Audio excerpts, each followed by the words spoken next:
If you're in the medical device world, you know that navigating the EU's medical device regulation, or MDR, can feel like a total maze.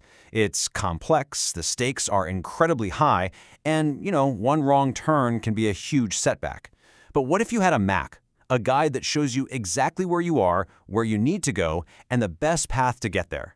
Well, that guide is a gap analysis, and today we're going to break it all down for you. All right, so here's our game plan. We'll kick things off with the compliance challenge itself. Then we'll get into what a gap analysis actually is. From there, we'll look at the key areas you need to analyze, walk through a step-by-step guide, and finally, talk about what it means for your device to be truly ready. Okay, first up, let's just frame the challenge we're all facing. Getting MDR compliance, it's so much more than just ticking boxes on a form. It's the essential journey your device has to take to even be allowed on the European market. And really, this whole massive challenge boils down to one simple but really powerful question.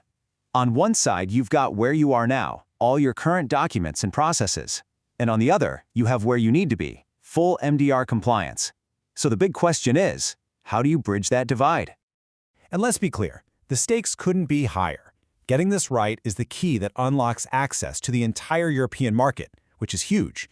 But even more important than that, it's about proving your device is fundamentally safe and effective for the patients and users who are depending on it. So how do you navigate this whole thing? Well, that brings us to the essential tool for this journey. Think of it like your GPS, the gap analysis. Okay, so what is it formally? A gap analysis is a systematic process. It means you take a fine-tooth comb to all of your documentation and you compare it line by line against the regulatory requirements to find every single spot that doesn't quite line up. But let's just strip away all that jargon for a second. At the end of the day, a gap analysis is really just about checking what's missing. That's it. It's a straightforward comparison. Here's what we have, and here's what the regulations say we need. So that difference, right? The space between your current status and that finish line of full compliance, that is the gap. The entire point of this whole analysis is to clearly identify and measure that distance so you know exactly how much work is ahead of you. So why is this so incredibly crucial? Well, because it's the process that confirms you've met every single requirement.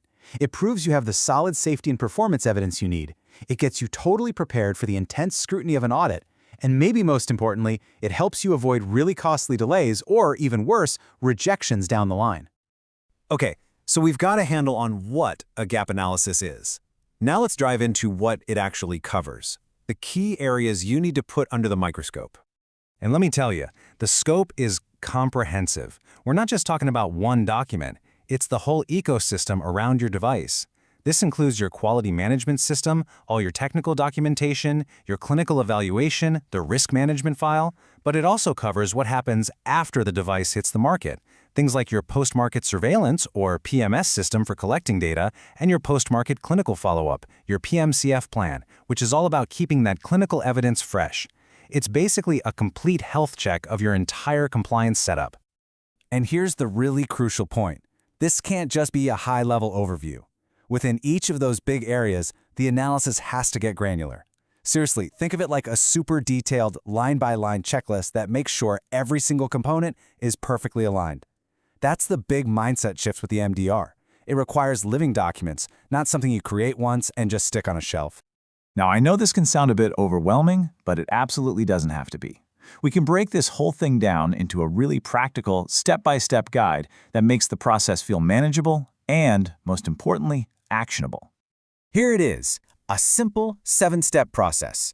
First, you figure out exactly what the rules are for your device.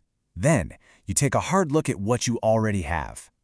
Step 3 is the real heart of it, comparing the two and identifying all the gaps. After that, it's all about fixing the issues.